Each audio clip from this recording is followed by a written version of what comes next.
네, 안녕하십니까.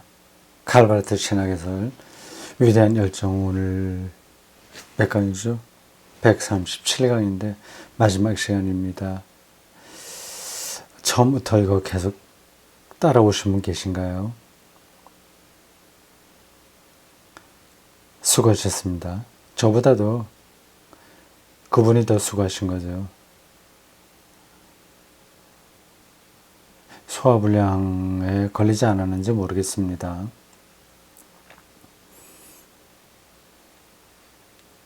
그렇다고 하더라도 그건 기분 좋은 소화불량이죠. 너무 소화 잘 되는 것만 먹는다고 해서 그게 능사는 아니죠. 술술술술 잘 읽히는 책만 보다가는 영양 과잉이라고 할 수 있을까요? 뭐예요? 살 많이 찌는 거 말이죠. 오히려 건강하지 않죠. 가끔 책 읽기에서 소화불량이 걸려서 그럼 이제 영양이 충분하게 공급되지 않으니까 살찔 염려는 없죠. 신앙에서도 그런 것 같습니다. 너무 입에 탁탁탁 맞는 거, 인스턴트 식품이라든지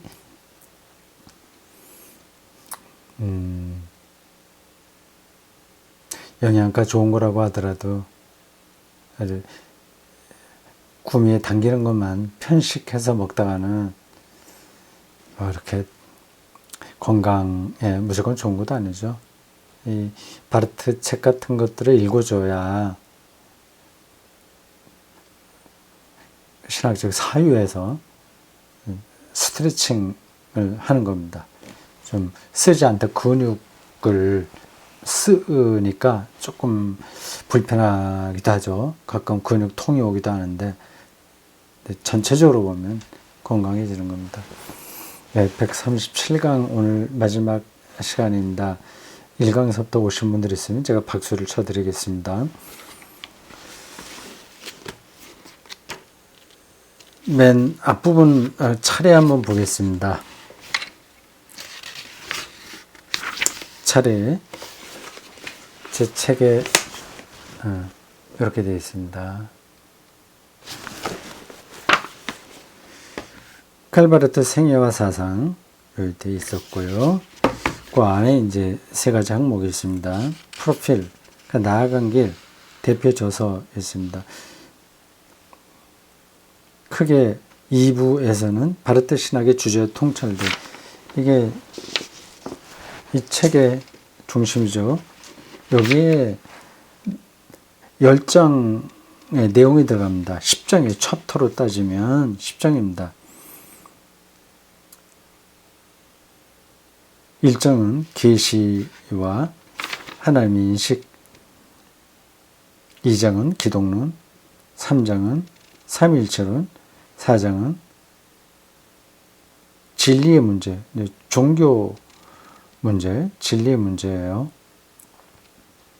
이런 건 바르트 신학에서 그냥 많이 다루어진 건 아닌데 에버라트 부시가 따로 한 장을 뽑았네요. 5장은 윤리학, 6장은 창조론, 7장은 죄론과 칭의론, 8장은 성령론, 9장은 교회론, 마지막 10장 종말론입니다. 종말론의 마지막 소제목이 아주 매력적이에요. 그리스도교적인 희망, 호프농. 그 제목 따라가겠습니다. 요거 마치고 우리들은 지난 시간에 한번 얘기했죠? 요 책 보겠습니다. 자연신학이에요. 이건 자연에 대한 이야기 아니라 과학에 대한 얘기입니다. 과학, 철학, 물리학, 생물학, 화학, 자연 현상을 다루는 게 과학이죠. 말은 자연신학이라고 되어 있는데 요거는 과학신학이라고 보면 됩니다. 판넨베르크 책이에요. 이게 지금 절판이 돼서 나오지 않는다고 그러죠.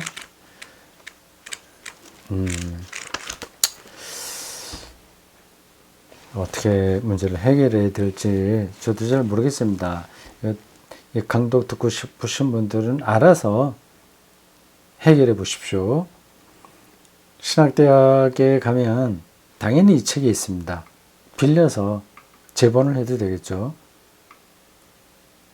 이런 거를 이북으로도 파나 모르겠습니다. 그럼 참 좋은데 모르겠어요. 이 책을 봅니다. 한국신화연구소예요.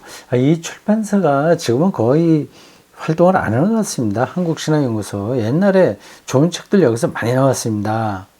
기간지, 격월간지인가? 기간지인가? 좋은 책도 많이 나왔는데, 누가 했죠? 안병무 선생님 책임자셨나? 안병무가. 이 책 나온 거 한번 볼까요? 2000년에 나왔습니다. 번역된 책 말이죠. 이때는 안병무 선생님이 돌아가셨죠? 잘 모르겠습니다. 예, 한국신화연구소에서 나왔습니다. 근데 지금은 이 출판사가 활동을 거의 잘 안 하는 것 같습니다. 교수들 논문 업적 점수 따기 위해서 실는 논문집 그건 나오는 것 같아요. 자세하게 모르겠습니다. 저런 책들이 절판되지 말고 나와야 신학생들도 공부하는데 도움이 될 텐데 참 그렇습니다.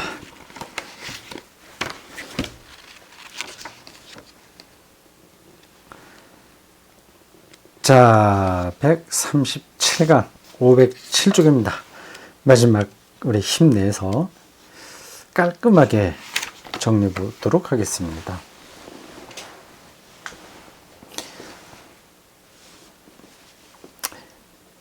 바르트는 이와 같이 완성된 그리스도의 재림 안에서 삼중 형태를 얘기한다고 그랬죠. 부활, 성령, 임재, 마지막 재림. 하나님 나라와 연관해서 종말을 이 삼중 형태로 설명했습니다. 바르트는 이와 같이 완성된 그리스도의 재림 안에서 마지막 종말이에요. 그거는 끝나는 게 아니라 완성되는 시간입니다.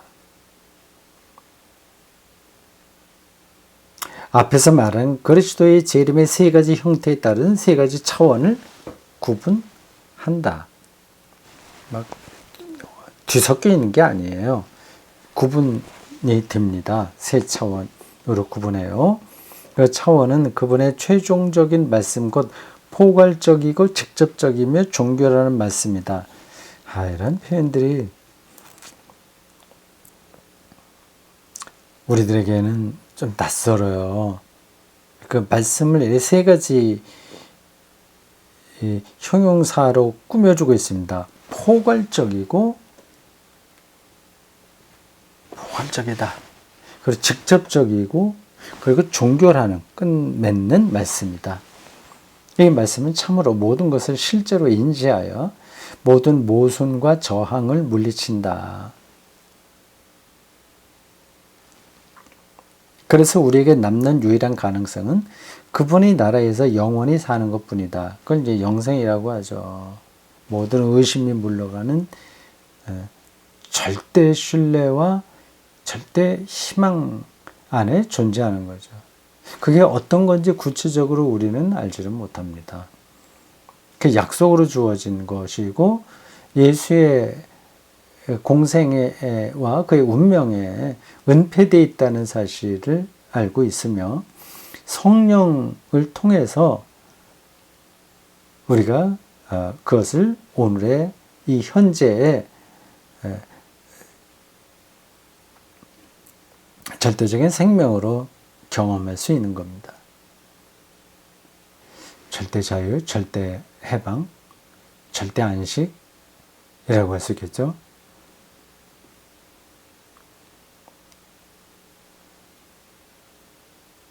그러므로 종말의 실체는 이미 가까이 다가온 하나님 나라의 새로운 존재를 계시할 것이다. 계시, 이거 드러낸다는 뜻입니다.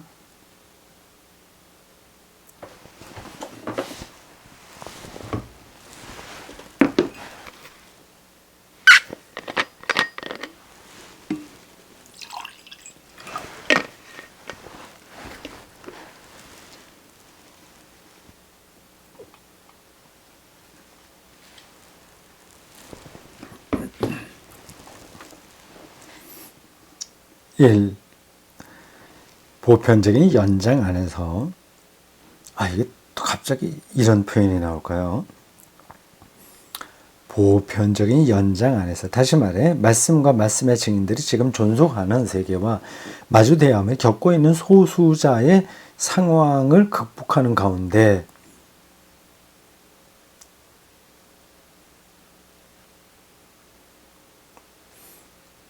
두 번째, 배타적인 적재력. 왜 이렇게 어려운 단어가 나왔나? 적재력. 배타적인 적재력. 이런 말 우리가 잘 쓰지 않잖아요. 이런 단어 말고 다른 거 없을까요? 적재력. 물을 적재한다, 뭐 실른다, 그런 뜻인 것 같은데. 근데 배타적인 적재력? 여기서는 굉장히 어려운 단어들이 나오고 있습니다. 보편적 연장, 배타적 적재력 안에서, 다시 말해 그리스도인이 이미 의롭게 된 자들로서 아직도 여전히 죄인이라는 갈등을 제거하면서 이걸 배타적 적재력이라고 표현했군요. 낱말을 너무 바르트에게 그런 경향이 있는데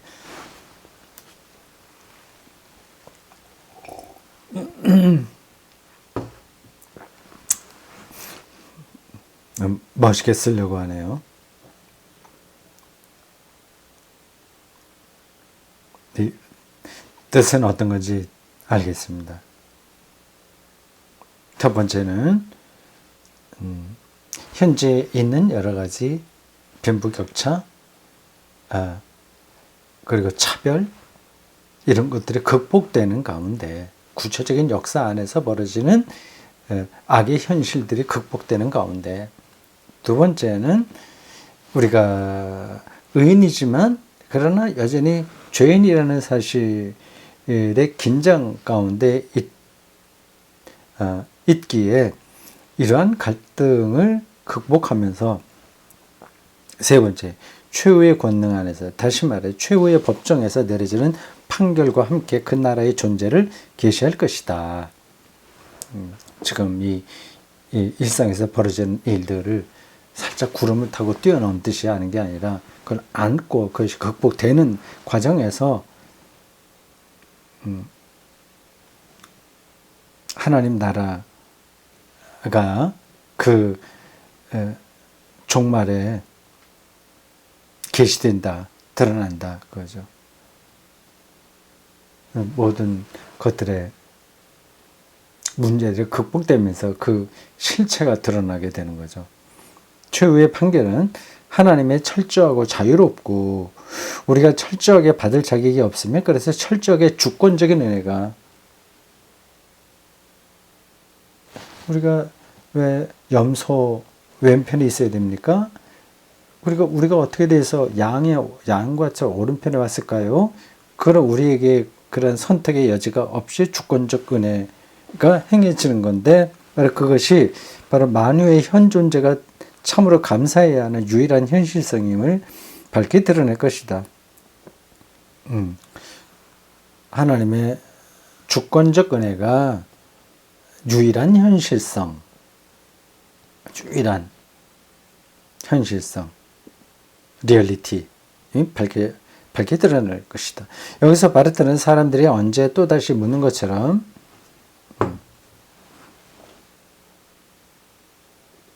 만인 구원을 말하고 있는 것은 아닐까. 하나님의 은혜가 죄인이냐 아니냐 이런 우리의 판단과 상관없이 절대적으로 실행되는 거니까 만인구원 내 가능성이 여기서 열리는 게 아니냐 하는 거 오해예요. 그걸 말하고 있는 것일까? 하지만 바르트는 다음과 같은 이유에서 그 교리에 반대했다. 만인구원을 반대했다는 얘기네요. 아주 명시적으로 반대를 했나요? 제가 잘 모르겠습니다. 근데 여긴 뭐 반대했다고 바르트 부시가 얘기하니까 맞는가 보네요. 근데 그렇게 얘기했다고 하더라도 어떤 상황에서 바르트가 얘기했느냐에 따라서 의미는 달라집니다. 그 교리는 하나님의 본질이 무한한 잠재력을 지니고 있다는 가정과 관련이 있는 인간에 대한 낙관적인 판단으로부터 만들어진 것이고, 그렇기 때문에 하나님의 은혜의 자유를 어떤 필연성이 되도록 강제하며 죄에 대한 하나님의 심판을 그다지 심각하지 않은 것으로 약화시킨다. 이 말은 동의가 됩니다. 만인구원설을 주장하게 되면 이 만인구원설의 시작, 그 근거가 인간에 대한 낙관론, 그리고 하나님은 모든 것을 다 할 수 있다고 하는 여기서 출발하니까, 그렇게 되면 하나님을 어떤 필연성에 들어가 있는 것으로 제한시키는 거죠. 그러니까 잘못됐다는 얘기입니다. 만인이 구원받냐 안 받냐를 얘기하는 게 아니라 하나님을 그럴 필연성 속으로 몰아넣는 것은 잘못이다. 그거죠. 교회는 물론 만인 구원설을 선포해서는 안 된다. 하지만 교회는 은혜의 우월한 권능과 인간의 무기력한 악감 사이에 뚜렷한 대립을 약화시키지 않으면서, 또한 어떤 자의적인 이원론에 빠지지 않으면서도, 누군 구원받아 아니여 이런 자의적인 이원론에 빠지지 않으면서도 하나님께서 그분의 자비하심이 아침마다 새로운 것 같이 악인을 영원히 유기하지 않을 것을 선포해야 한다. 여기에 이제 바르트가 말하려고 하는 포커스가 있는 거죠. 악인을 영원히 유기하지 버리지 않을 것이라는 사실을 선포해야 된다. 선포할 뿐만 아니라 또한 믿고 희망해야 된다.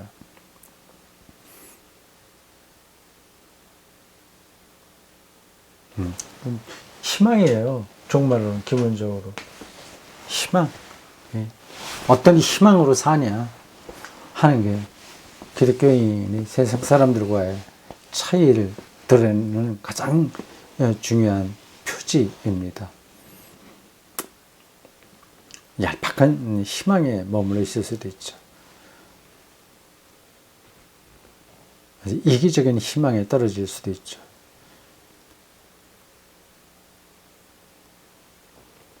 다른 사람을 저주하면서 자기들만 좋은 데 가겠다고 하는 얄팍한 생각. 자신들이 교회 일을 했기 때문에 영원한 생명을 얻으리라고 하는 기복적인 생각. 심지어는 뭐 사행, 그걸 뭐라 그러죠? 하여튼 로또 뽑는 식으로 하는 생각, 그런 것이 없다고 말할 수가 없습니다. 희망한다는 것은 희망하는 사람이 그가 아직 희망하는 것 장소에 있지 않음을 뜻한다. 희망 안에 들어가 있는 거예요, 벌써. 그는 희망하는 것에 대하여 최종 목적지 이전의 잠정적인 장소에 위치해 있다. 아직은 거기에 도달하지 못한 거죠. 내가 앞에서 잠깐 말을 잘못한 것 같습니다. 희망하는 장소에 있지 않다고 하는 건 도달하지는 않았어요. 그렇기에 그의 행동도 단지 잠정적이고 최종 이전의 것일 수밖에 없다. 저도 제 행동이나 생각이 잠정적이라고 생각합니다. 최종적인 희망이 아직 도달하지 못했어요. 시행착오가 많이 있습니다.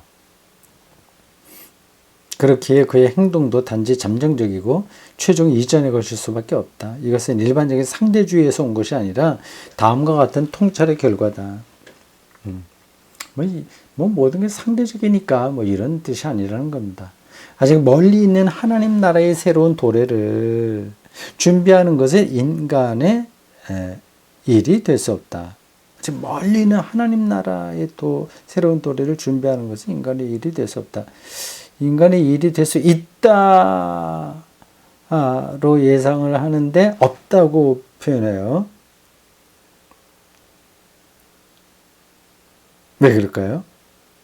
그렇다. 그렇게 된다면 그것은 거인주의이며, 그걸 준비한다고 하면 거인주의이며, 모든 것을 다 크게 만들고 잘 살고 뭐 이런 식으로 준비하니까 거인주의이며, 그것의 결과는 온갖 종류의 크고 작은 혹은 가장 큰 기괴함, 황폐화된 환상들, 압제와 억압일 뿐이다. 하나님 나라를 자기가 설계하겠다는 생각을 하게 되면 그렇다는 겁니다.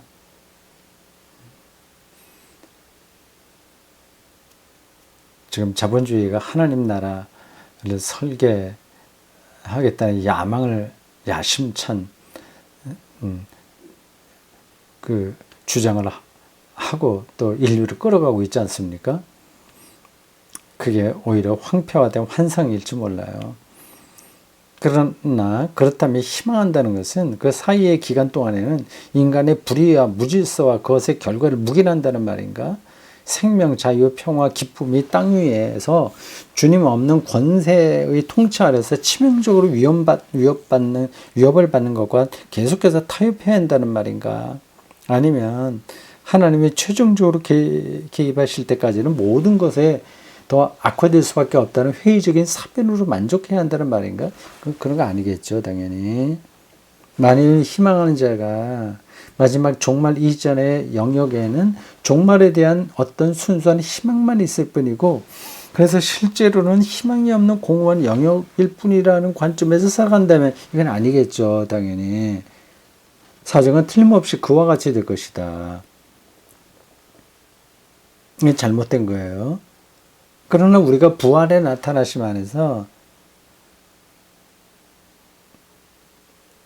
지금 현재 일하시는 성령의 능력을 통해 이미 도래했던 하나님 나라를 믿는다면, 그래서 하나님 나라 안에서 도래한 종말의 새로운 빛이, 이런 것들은 머릿속에 거의 외울 정도로 넣어두는 게 좋습니다. 하나님 나라 안에서 도래한 종말의 새로운 빛, 여기까지요. 하나님 나라, 도래, 종말, 빛, 새로운 빛. 압축적으로 용어들이 여기 있죠. 이걸 통해서 어떤 세계가 드러나게 됩니다. 하나님 나라 안에서 도래한 종말의 새로운 빛이 지금 우리의 현재 안에 미리 비추고 있다는 것을 알 수 있다면, 죄와 죽음으로부터 해방이죠. 새로운 빛이에요. 우리는 최후의 종말 이전에 있다는 그런 어떤 종류의 공허한 영역은 생각하지 않게 될 것이다.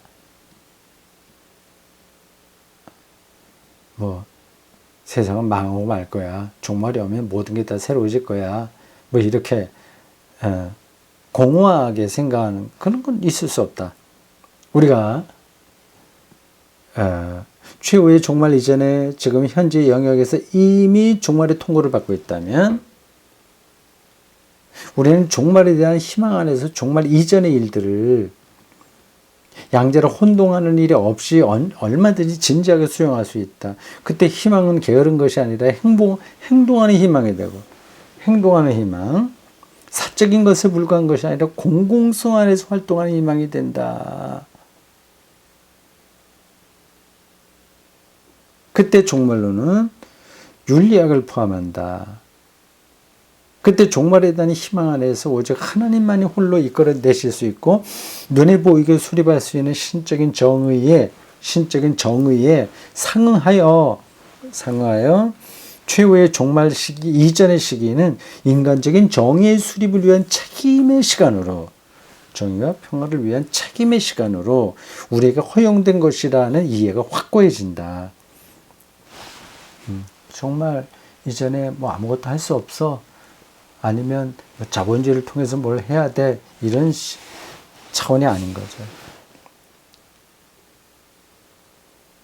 그것은 그리스도인이 노력하고 투쟁해야 하는 책입니다. 그리스도인이 인간 그 자체를 위해 투쟁해야 된다.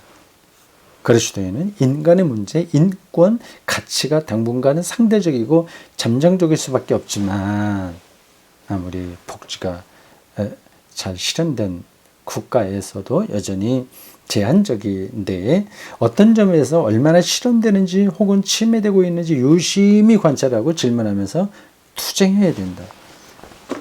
투쟁이 반복되고 나오고 있어요. 투쟁. 노조 어떤 모임에 가면 이런 건 많이 외칩니다. 뭐뭐 얘기하거든. 투쟁, 투쟁, 투쟁 이렇게 얘기합니다. 그리스도인은 투쟁해야 돼. 그와 함께 그리스도인은 하나님 나라의 도래를 그 나라의 정의가 새하늘 아래 그리고 새 땅 위에 나타날 것을 통고한다. 그와 함께 인간적 삶과 공동체적 삶에 대한 그 나라의 질서가 수립될 것을 통고한다. 다시 말해 하나님의 피조물, 계약 당사자, 자녀인 인간을 치료하고 구원하고 보존하는 삶의 질서, 법 질서, 자유의 질서, 평화의 질서, 기쁨의 질서가 수립될 것을 통고한다. 교회가 이런 일을 해야 되죠. 한국 기독교는 아주 사적인 단체가 되어버려 말았습니다. 자기에게 불리기 올 때만 공공성을 외치고요. 정말 필요한 데에서는 사적 영역으로 퇴각해버리고 말았습니다. 그 나라의 능력은 그분의 것이고 또한 통치도 그렇다. 하나님의 영광은 그것은 마지막 계시 안에서 눈에 거려볼 수 있는데 하나님께만 고유한 가치이며 있는 그대로의 그분의 존재를 결코 우리가 예측할 수 없게 만든다. 그분의 자신을 예시하고 사랑을 나타내시는 진리, 능력, 행동은 하나님의 존재를 구성하는 모든 것이 갑작스럽게 분출되며 표현되는 현실성이다. 그 현실성 안에서 우리의 삶의 모든 제각각의 결함은 제거되고 우리의 삶의 모든 의문들과 염려들, 세계와 우리 실존의 모든 수수께끼들은 해명되고 해소되고 그 결과 그런 것들에 상응하는 어떤 독립적인 현실성은 더 이상 없다는 사실이 드러나고 조명된다. 이건 더 설명하지 않겠습니다. 하나님을 가진 자는 실제로는 모든 것을 가진 것이다. 이런 표현은 딱 떨어지진 않아요. 하나님을 어떻게 가져요? 하나님 안에 우리가 들어가는 것 뿐이죠. 어쨌든 뜻은 알겠습니다.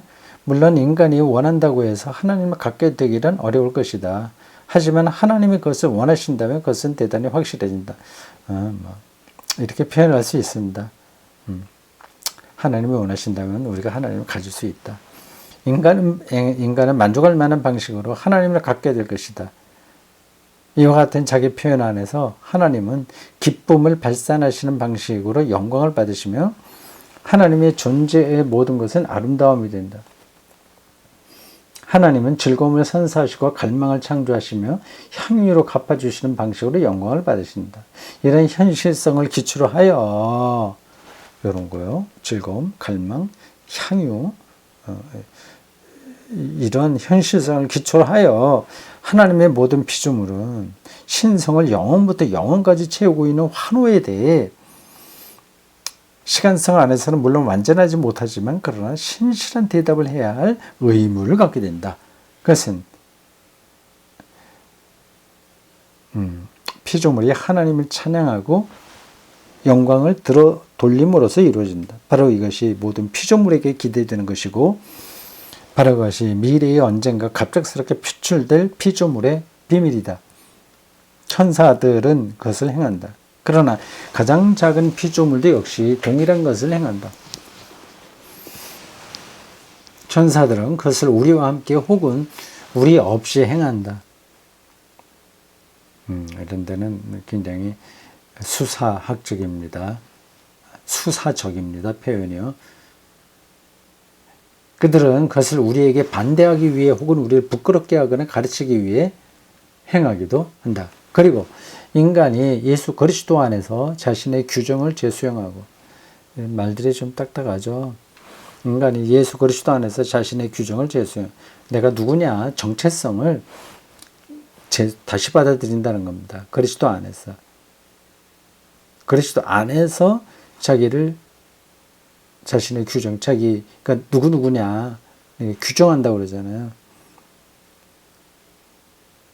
재수용하고 다시 받아들이고 내가 죽고 다시 사는 거죠.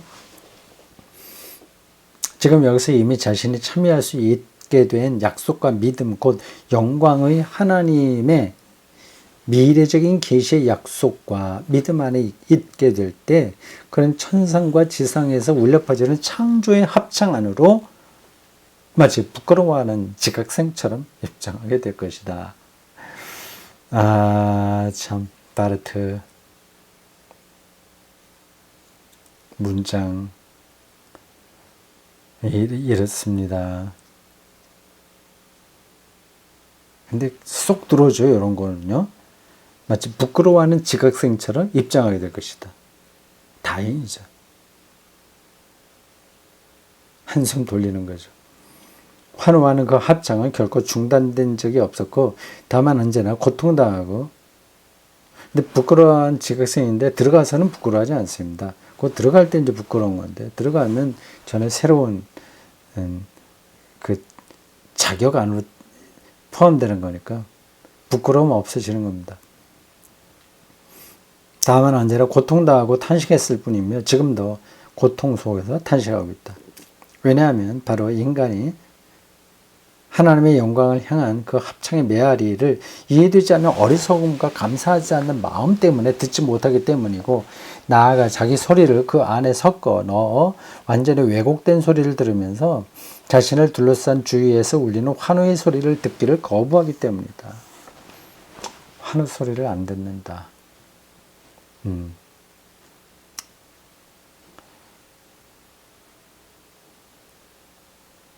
인간의 이와 같은 죄는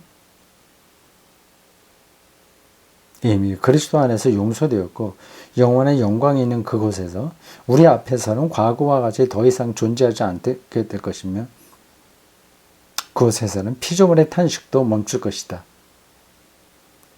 왜냐하면 그때는 인간도 정해진 명대로 끝까지 살게 될 것이고 하나님과 함께 기뻐할 것이기 때문이다. 하나님은 영원한 기쁨을 소유하시고 영원한 기쁨 그 자체이신 분이다. 도래할 하나님 나라의 윤리가 상응하듯이 도래할 영광에는 미학이 상응하며 이건 좀 생각할 거리예요. 마지막 문장에 이렇게 또 우리를 좀 생각하게 만드는 게 나오는지 모르겠습니다. 도래할 하나님 나라의 윤리가 상응하듯이 상응한다는 거야. 영어로 하면 코레스폰던트라고 하나요? 거기에 맞춰서 이런 뜻입니다.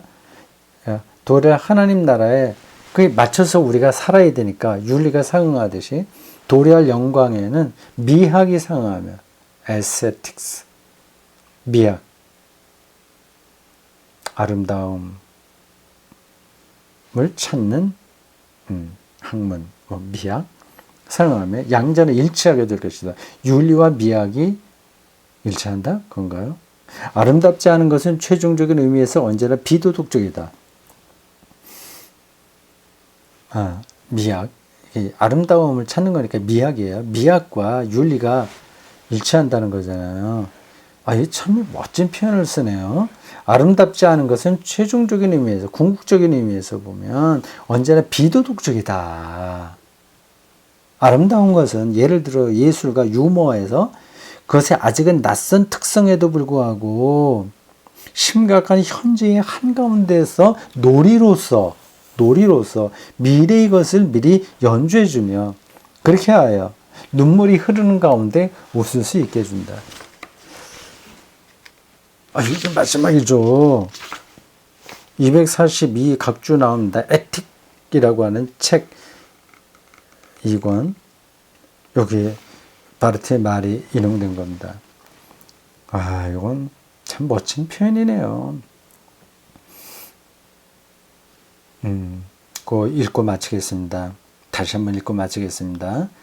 아름다운 것은 그것의 아직은 낯선 특성에도 불구하고 심각한 현재의 한가운데에서 놀이로서 슈필 독일어로 놀이로서 플레이 놀이로서 미래의 것을 미리 연주해 주며 그렇게 하여 눈물이 흐르는 가운데 지금 우리의 삶은 눈물이 흐를 수 있으나 웃을 수 있게 해준다. 이렇게 신학 책을 쓸 수 있는 사람이 도대체 몇 명이나 되겠습니까? 독보적입니다. 자, 마무리가 참 좋았어요. 자, 이것으로 이제 다 끝냈습니다.